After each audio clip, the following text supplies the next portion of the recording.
A persistent, unresolvable distortion appeared on the far-reaching cartographical scans, a flicker in the boundless ocean of stars. Initial attempts to correct or dismiss this seemingly insignificant error failed consistently, stubbornly clinging to the digital star charts like a stain that refused to be scrubbed clean. In the research station's sterile data labs, advanced algorithms churned, struggling to reconcile the baffling inconsistencies.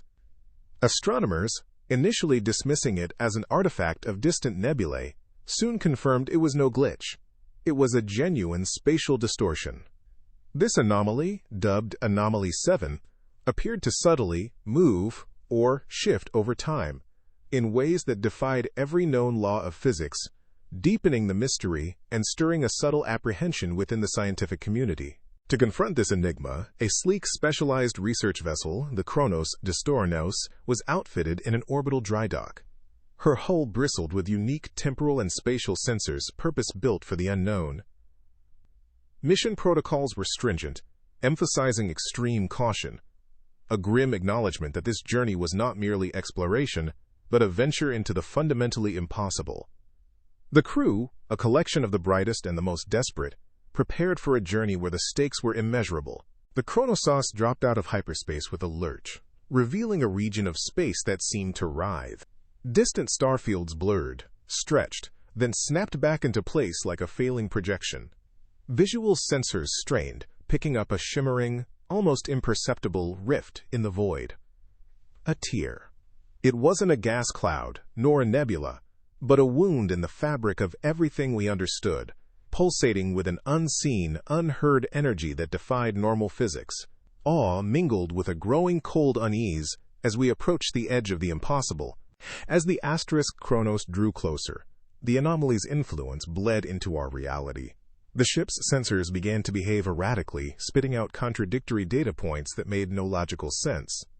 Holographic projections flickered, consoles sparked, and temporal displacement readings fluctuated wildly, defying any stable measurement. Our instruments screamed, not with alarm, but with utter bewilderment. The familiar laws of physics, once immutable, were merely suggestions here, dissolving into confusion and a dawning, terrifying realization of the anomaly's true, profound power. The Chronos continued its measured advance, each meter closer stripping away the last vestiges of scientific abstraction. What had been a blurry distortion on distant sensors now resolved into a tangible, horrifying reality. Before the observation deck's reinforced viewport, the anomaly hung like a gaping wound in the tapestry of space.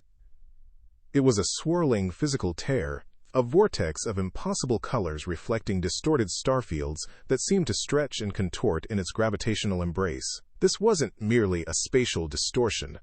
It was a gateway, a mouth opening into an unseen realm, pulsating with a strange, non-electromagnetic energy that defied every known law. Awe warred with a primal trepidation as the profound discovery settled over the vessel. This threshold, once theoretical, was now undeniably crossed.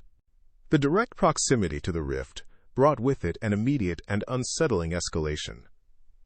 On the main bridge, monitoring proximity alerts and energy signatures became an exercise in battling the irrational. Minor, localized temporal paradoxes began to ripple through the Chronos. Sensor readings, once immutable, now showed events before their causes, reporting a system failure moments before the diagnostic confirmed it, or a sudden power spike that registered seconds before its energy source activated. Objects on the ship experienced momentary, impossible shifts. A console panel might flicker, appearing pristine before instantly reverting to its worn state, or a pen on a desk would subtly skip across its surface as if a fraction of time had been rewound. A pervasive disorientation settled over the crew, a growing fear as reality itself became unreliable, a fluid concept rather than a steadfast constant. Within the Chronos Science Lab, the analysis of anomalous energy signatures emanating from the rift brought a new, chilling understanding. The data streams, previously chaotic, now coalesced around unique, highly complex energy patterns distinct from the gateway itself. These signatures were not passive. They appeared to actively consume or absorb temporal energy, creating localized causal voids within the rift's turbulent interior. These were not mere fluctuations of exotic matter, but the unmistakable energetic imprint of active, living entities. The scientific wonder of such a discovery was quickly subsumed by a primal apprehension, as the impossible absorption patterns were observed and classified.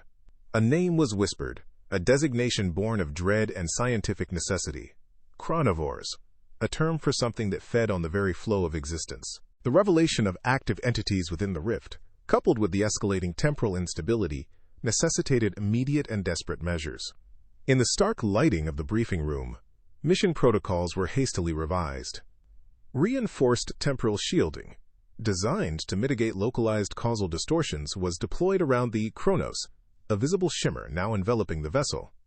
Strict new protocols were enacted throughout the ship, a desperate attempt to minimize any further direct exposure to the rift's corrosive temporal field. Engineers worked with grim determination, reporting on shield integrity, knowing full well that these were mere walls against the impossible, a fragile barrier against a tide that ate time itself. It was a temporary reprieve, a desperate gamble, but the underlying fear of failure was palpable. Despite the deployed shields and stringent protocols, the rift still beckoned, its impossible nature an inescapable presence. Then, through the reinforced viewport of the observation deck, it happened. Not a full, sustained appearance, but a fleeting, horrifying glimpse. At the very edge of the swirling tier, a shadowy form briefly manifested. It was non-Euclidean, a shape that defied conventional geometry, seeming to absorb light rather than reflect it, its contours shifting even as the eye attempted to resolve them. For a heart-stopping moment, it pulsed, a void-given form, a living paradox, before retreating back into the chaotic depths of the rift. The sight caused an immediate, visceral unease, a profound sense of wrongness that transcended scientific curiosity and plunged observers into primal fear. The horror, previously abstract, was now manifest. The rift wasn't just outside. It was starting to infect us, twisting our very perception of time. Within the Chronos, the subtle temporal bleed began to manifest as a pervasive, unsettling disquiet. Crew members, moving through the ship's mundane corridors, found themselves caught in fleeting moments of déjà vu so profound they felt like echoes of the immediate past. A coffee cup, placed on a console, would briefly shimmer, appearing in two places at once before snapping back to a singular, perplexing reality. Clocks, once the infallible keepers of order, would skip seconds, then minutes, their digital displays stuttering like a dying heart. A door, opened with a confident hand, would inexplicably swing shut and then open again, defying both physics and memory. Small, localized time loops, barely a microsecond in duration, began to infest the ship's automated systems, causing minor malfunctions that registered as phantom errors. The psychological strain was immense, a creeping paranoia that reality itself was a fragile illusion, constantly on the verge of unraveling. They weren't just anomalies. They were predators, and time itself was their prey. In the science lab, the analysis of captured energy traces from the rift painted an increasingly grim picture.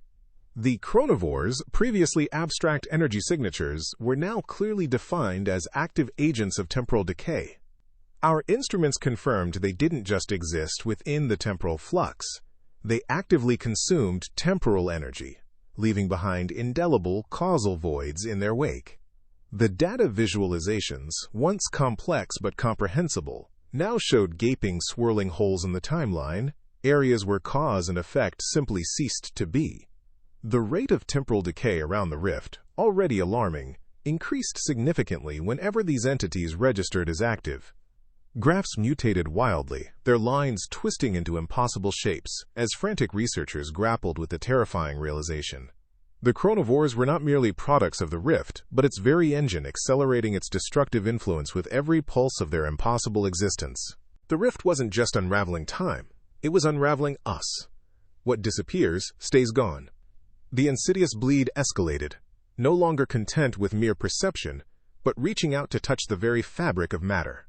The first direct casualties of causality were not lives, but objects. A vital diagnostic piece of equipment, humming on a workbench, simply blinked out of existence, leaving behind a clean, impossible void where it had been moments before. Later, a small section of the Chronos hull, near a maintenance access panel, suffered the same fate. One moment, solid durasteel. The next, an empty, perfect square of nothingness, a window to the void that defied all laws of material integrity. Emergency reports flooded the bridge, detailing inexplicable structural failures. Sparks flew from conduits that were simultaneously intact and severed. The ship's robust form, our sanctuary, was succumbing to localized, inexplicable failures. A terrifying testament to the rift's growing hungry power. Mortal danger was no longer theoretical. It was eroding our very shelter, piece by impossible piece. How do you explain a reality that no longer makes sense? To the galaxy, we were just screaming into the void. Attempts to transmit our increasingly dire findings back to command proved futile, then frustrating, then utterly despairing. The communications array, buffeted by the rift's temporal distortions, sent out garbled distress calls and data streams that fragmented into incomprehensible nonsense. Holographic messages flickered, words appearing and disappearing, sentences reordering themselves into contradictory statements. Our desperate pleas to convey the true severity of the situation, the impossible nature of the time-eating creatures, and the collapsing causality were met with skepticism, then outright dismissiveness. Equipment malfunction, crew fatigue, psychological stress. The responses from command were clinical, distant, and utterly devoid of understanding. We were isolated, not just by distance, but by the sheer, incomprehensible horror of the truth we carried, screaming into a void that refused to listen. We knew the danger, but the unknown called louder. Retreat meant ignorance. Progress meant facing the impossible. On the bridge of the Chronos, a heavy, conflicted debate ensued. The escalating threat was undeniable, the ship's integrity compromised, the crew's sanity fraying. The option of immediate retreat, to cut our losses and run, hung in the air, a tempting, terrifying promise of survival. But the scientific imperative, the burning need to understand this cosmic wound, and the horrors it birthed, held a more profound sway. To abandon the mission now would be to leave the galaxy blind to a threat that could unravel existence itself. With grim, weary determination, a silent consensus formed. The decision was made to push further, to gather more data, to face the impossible head-on. The Chronos turned slowly, not away, but towards the swirling maw of the rift, a silent commitment to a fate yet unwritten. They poured out of the rift like living nightmares, and with them, reality itself began to bleed. For days, the Chronos had skirted the periphery of Anomaly 7, watching the swirling tear in spacetime, but never truly seeing what lay within. Now, the viewports of the observation deck revealed a sight that froze the blood. Multiple entities, no longer mere energy signatures, detached from the rift's churning maw. Their forms were an affront to geometry, impossible shadows that seemed to absorb light itself, shifting and reconfiguring with every impossible movement. They were not solid, not gaseous, not liquid. They were a living contradiction, non-Euclidean constructs that defied conventional description, moving with a grace that was both horrifying and profoundly unnatural. A collective gasp, then stunned silence filled the deck. The threat was no longer an abstract concept. It was external, active, and undeniably real. They didn't just devour time, they devoured the echoes of existence, leaving behind only deafening nothingness. As the Chronovores began to drift further from the rift, a new, unsettling phenomenon manifested. On the bridge, external audio arrays registered profound silence in localized zones around the creatures. It was not merely an absence of sound, but an active negation, as if the very concept of vibration had been erased. Sensor data, frantically processed and reprocessed, confirmed these zones were temporal voids, pockets of space where the laws governing causality, and by extension, the propagation of sound waves, simply ceased to apply. The scientific theories, once abstract warnings, now solidified into a terrifying reality. These entities consumed not just the flow of time, but its very fabric, leaving behind an unnatural, disturbing emptiness that vibrated through the soul more deeply than any scream. Our future wasn't just uncertain, it was broken, splintered into 1,000 impossible paths by their very presence. In the science lab, the long-range temporal projections, once a staple of predictive analysis, devolved into a maelstrom of contradiction. Holographic displays, usually charting a singular, probable future, now fractured into a dizzying array of divergent and utterly unstable possibilities. Each chronovore, merely by its proximity, seemed to exert a gravitational pull not on matter, but on potential timelines, causing them to fray and overlap. Scientists, their faces etched with despair and confusion, grappled with the implications. Choice and consequence, the very pillars of existence, were dissolving. The chronovores weren't just eating the past, they were devouring the future, leaving behind a terrifying existential labyrinth where no path was certain and every outcome was a paradox waiting to happen. It wasn't just touching our shields, it was touching our history, threatening to erase us from existence. The Chronos, despite its reinforced temporal shielding, was not immune. Exterior cameras captured the horrifying moment a chronovore, drawn by the ship's temporal energy, brushed against the shimmering barrier. There was no impact, no conventional collision. Instead, the shields flickered violently, not from kinetic force, but from an insidious temporal assault. Within the affected section of the hull, localized causal breakdowns occurred. Equipment momentarily aged decades, then reverted to pristine condition. A bulkhead briefly vanished, then snapped back into place. Emergency reports flooded the bridge, engineers fighting a losing battle to restore shield stability against an enemy that attacked not with energy bolts, but with the very unraveling of time itself. The ship was in peril, its defenses proving frighteningly inadequate against an entity that bypassed matter entirely. They left behind ghosts of moments, impossible fragments of a reality that no longer adhered to its own rules. In the aftermath of the chronovore's embrace, the damaged sections of the Chronos bore permanent, unsettling scars. Maintenance teams discovered temporal artifacts, objects that defied all logic. A section of wall, for instance, was simultaneously intact and riddled with blast marks, its very existence a contradiction. A simple repair tool was found, pristine in one dimension, ancient and rusted in another. Scans confirmed these were not illusions, but physical remnants of causality breakdown, existing out of time or possessing contradictory properties. These artifacts stood as terrifying proof of the chronovores' power, demonstrating their ability to not just consume time, but to permanently scar the very fabric of reality, leaving behind a morbid fascination and a deep, pervasive unease. Our ship, the Chronos, had been a bastion of scientific endeavor, a vessel designed to push the boundaries of knowledge. Now it was a testament to the impossible, a crumbling edifice caught in a tide that ate time itself. Across its various decks, the cascading temporal instability was a physical, terrifying force. In the engineering bays, a diagnostic console flickered, its pristine chrome housing suddenly pitted with rust, then, just as quickly gleaming anew, only for its internal circuits to spark and die. A section of hull plating, seemingly solid, would momentarily shimmer and vanish, revealing the cold void beyond, only to snap back into existence with a jarring clang, causing the entire deck to shudder. Frantic emergency reports crackled through the comms, systems failing with a bewildering contradictory logic.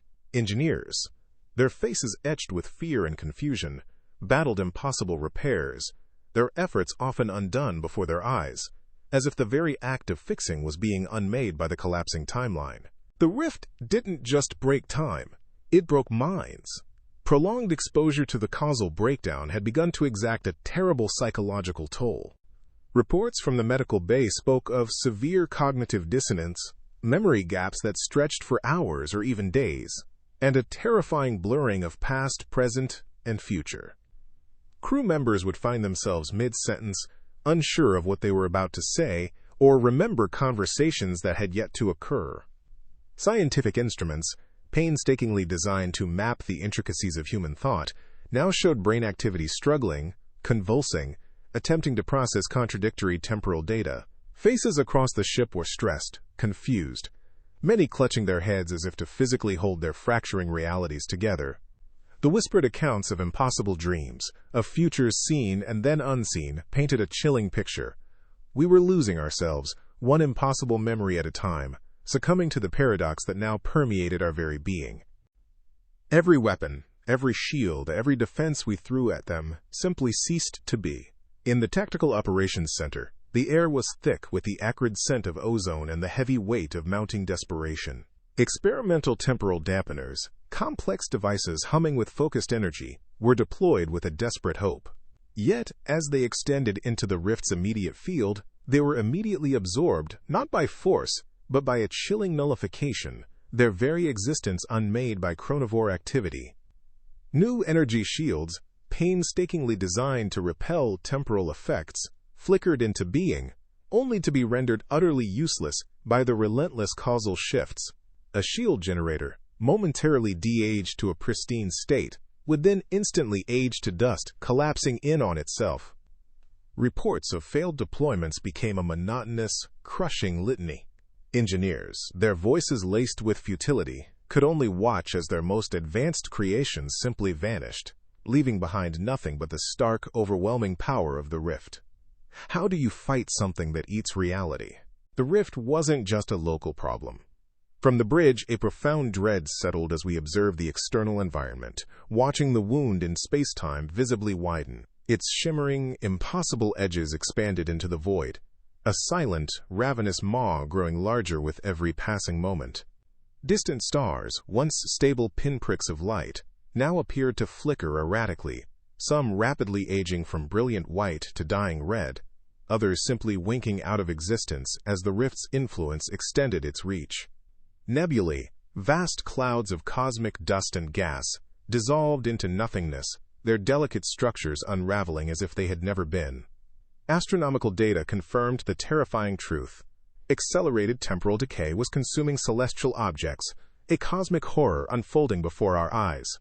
The scale of the threat was no longer confined to our vessel or even the immediate system. The rift was growing, threatening to unravel the very tapestry of the cosmos. Our only hope lay in a paradox, a desperate gamble that could either save reality or shatter it completely. In the science lab, a whiteboard, once filled with elegant theories, was now a desperate collage of complex, impossible equations. A scientist, her face grim with exhaustion, but alight with a terrifying conviction, proposed a radical, utterly unorthodox method, a massive, controlled temporal feedback loop. It was a plan that defied common sense, a weaponized contradiction designed to destabilize the rift from within. The core principle was simple, yet devastating. Feed the rift a concentrated, self-consuming stream of its own temporal distortion, creating a localized, contained causal collapse. The risks were monumental. It could destroy the Chronos, or worse, create a paradox so profound it would unravel us all. But with every other countermeasure having failed, with reality itself fraying at the edges, this desperate gamble was the only option left on the table. We were building a bomb, not of matter, but of time itself. And we were about to light the fuse. In the engineering bay, the massive temporal feedback device thrummed with unstable energy, a contained maelstrom of paradoxes waiting to be unleashed. Its conduits glowed with an internal, impossible light, a testament to the desperate theory that had birthed it. Engineers, their faces grim and slick with sweat, made final adjustments, bypassing every safety protocol that now seemed a quaint relic of a safer universe.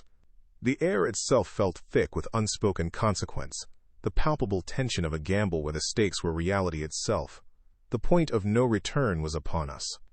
Our last entries were written on borrowed time, a final testament to a reality on the brink. In the science lab, the frantic energy of mere hours ago had given way to a grim, focused urgency. Scientists moved with a practiced, almost detached efficiency, their fingers flying across consoles, recording every last shred of data on the Chronovores and the rift's relentless expansion. But even as the information flowed into the ship's memory banks, it flickered, corrupted by the encroaching temporal decay, some data points already appearing to exist before their input. It was a race against a clock that might no longer exist, a desperate farewell to a universe we might soon unmake. We were a moth to a flame, a tiny ship against a cosmic tier, carrying a weapon that could destroy us all. The so crept forward, a fragile spearhead aimed at the heart of the impossibility. Around us, temporal distortions battered the vessel, bending light, blurring distant stars, and making the very fabric of space ripple like disturbed water. Through the main viewports, the rift loomed, a swirling, hungry maw dwarfing our desperate craft. The temporal feedback device, now fully extended from the ship's bow, pulsed with an ominous, sickly glow, a beacon of our last desperate hope.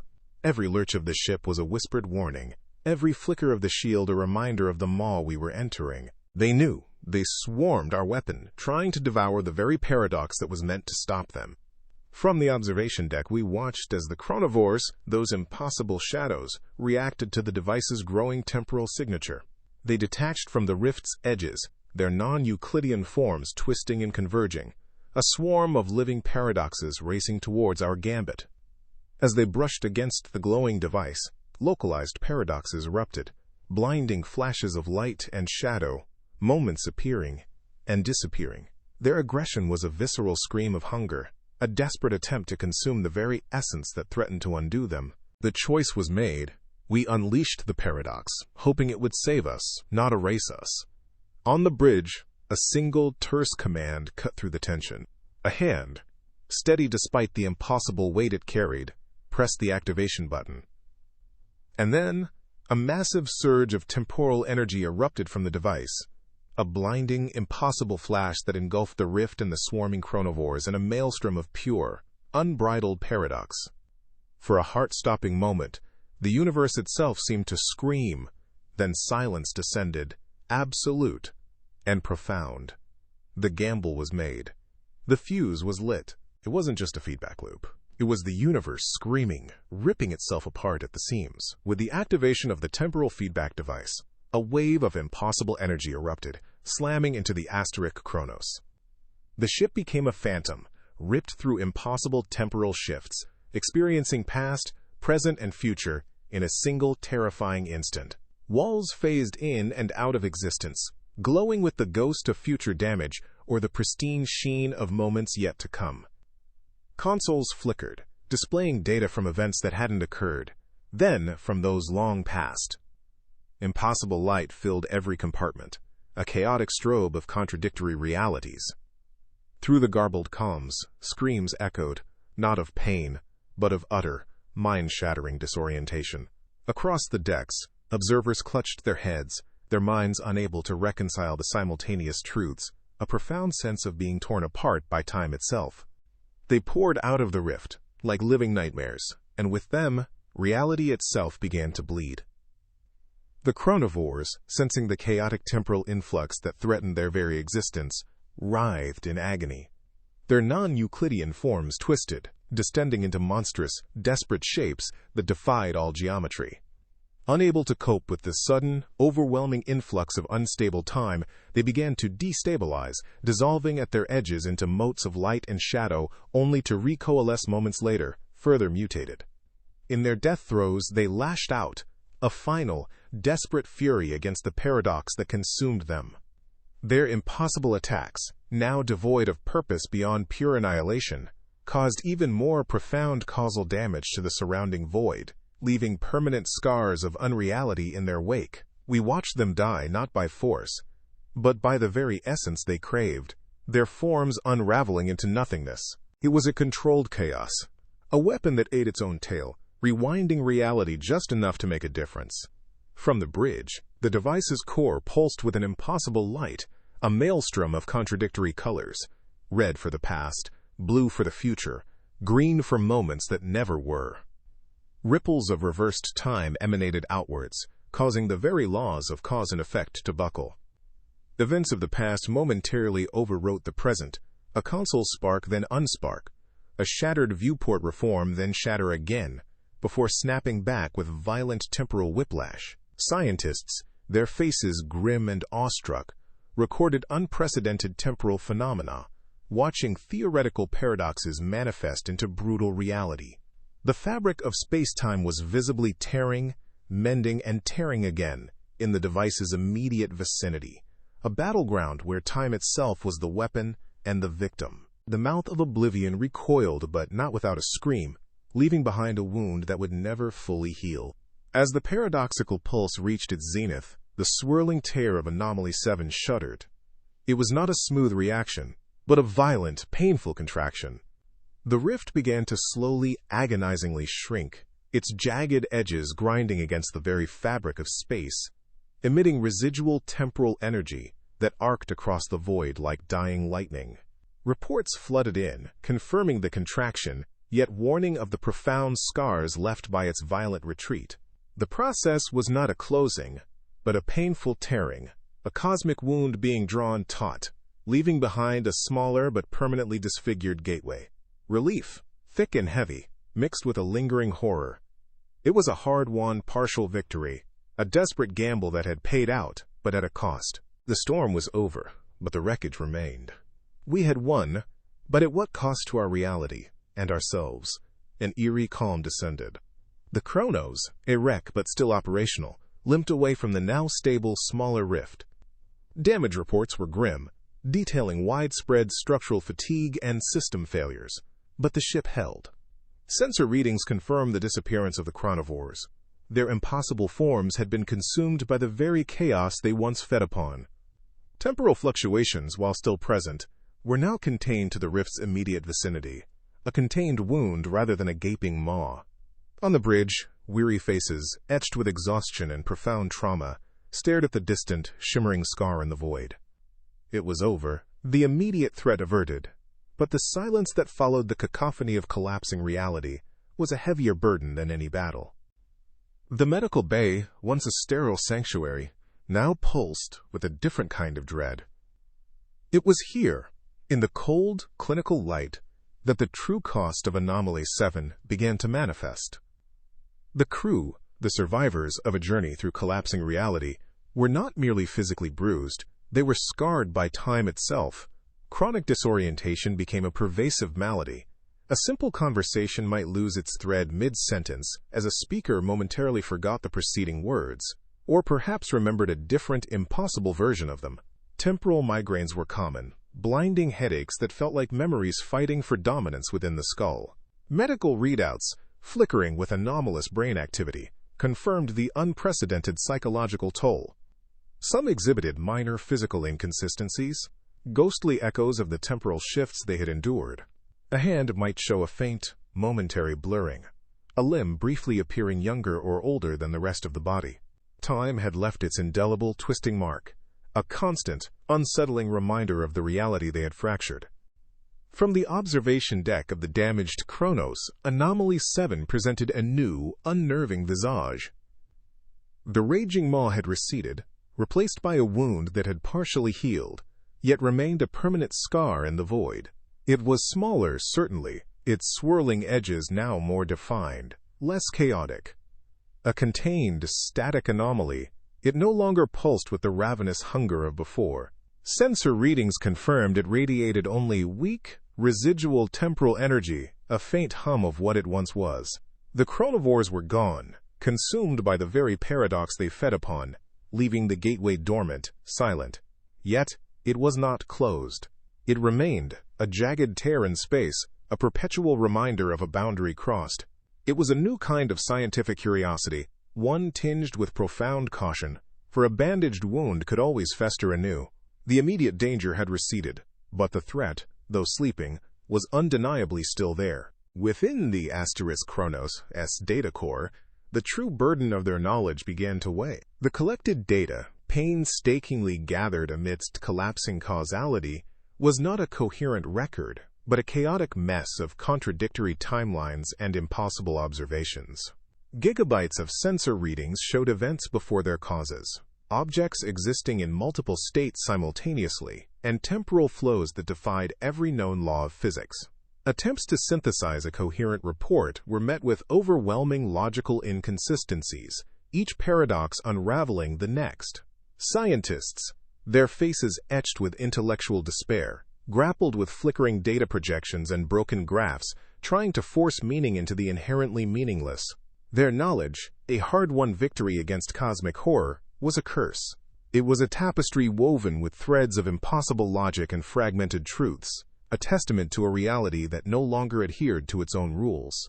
The journey home was a long, somber crawl through the emptiness. The Chronos, a testament to human ingenuity and stubbornness, limped through hyperspace, its damaged systems groaning, barely holding together. Every flicker of a console, every shudder of the hull, was a reminder of the maelstrom they had escaped. The crew, once driven by scientific curiosity, were now withdrawn, haunted by what they had witnessed. Conversations were sparse, strained, often punctuated by sudden silences as someone wrestled with a phantom memory or an impossible thought. The isolation of deep space, once a quiet comfort, now amplified the weight of their experience, a shared trauma that set them apart from any world they might return to. They carried the silence of the void and the screams of fractured time back to a galaxy that, they knew, would never truly understand. The arrival was not a homecoming, but a secure containment. The Chronos docked not at a bustling spaceport, but a hidden, highly classified research facility, its sterile bay guarded by heavily armed security and stern-faced officials in unmarked uniforms. There were no cheers, no debriefings on the bridge. Crew members were immediately isolated, channeled into a labyrinth of medical bays and interrogation rooms. Psychological evaluations were extensive, probing for signs of cognitive damage, temporal contamination, anything that might have been carried back from the rift. Physical examinations were equally thorough, searching for the subtle inconsistencies that were the hallmarks of temporal exposure. They were heroes, witnesses, and now prisoners of the truth. The galaxy, in its carefully constructed ignorance, wasn't ready for Anomaly 7, and those who had seen it were deemed too dangerous to simply return to their lives. All records of the Chronovores of the causal collapse were meticulously expunged. The official narrative, sanitized and sterile, declared Anomaly 7 a minor, stable gravitational anomaly. The truth, too dangerous, too incomprehensible, was buried deep within encrypted files, labeled fabrication or navigational hazard. Humanity preferred its tidy cosmos, even if it meant denying the very fabric of reality had once frayed. Yet, the universe, once disturbed, does not easily forget. Far from Anomaly 7, in distant, unsuspecting sectors whispers began, unexplained flickering of distant stars, comms briefly echoing conversations yet to happen, comets appearing out of sequence for a fleeting second. Dismissed as equipment malfunctions, as sensor ghosts, these minor temporal glitches were statistically anomalous. They were the rift's subtle coughs, its unseen breath, proving its influence had seeped further than any containment could truly hold. Years later, in the lonely, forgotten corners of the void, a silent vigil was maintained. A small, clandestine team, scarred by what they knew, watched. Their screens, dimly lit, showed the faint, rhythmic pulse of the redesignated, quote, gravitational anomaly. They exchanged coded reports, their words few, their understanding profound. They were the Watchers, bearing the burden of a cosmic secret, ever vigilant for any resurgence, any ripple that might signal the Chronovores' return or a renewed causal decay. Some truths, once seen, demand eternal vigilance. The universe, once a grand, if sometimes hostile expanse of predictable laws, had revealed its true, terrifying face. Anomaly 7 had not merely been a phenomenon, it had been a lesson. Physics, once bedrock, was now understood as a fragile local agreement. Reality itself, a thin, shimmering veil. Beneath it, incomprehensible horrors stirred, entities that fed on causality, that unmade existence with their very presence. Humanity's place was diminished, humbled, standing on the precipice of an abyss far deeper and stranger than any star chart could ever depict. The cosmic dread was no longer a theory, it was a fundamental truth, and so it waits. Anomaly 7. Deep in the silent blackness, the wound in space remains, a jagged, smaller tear, occasionally pulsing with faint temporal energy. The Chronovores are gone, for now, consumed by the paradox, but their gateway endures. It is a dormant threat, a silent promise, an unspoken, eternal dread. The universe had shown its teeth, and though they were momentarily blunted, the capacity for absolute unmaking still lingered. Some horrors, we learned, can only be contained, never truly vanquished. They merely sleep, waiting for the currents of time to shift, for the conditions to align once more, for the moment to feed again.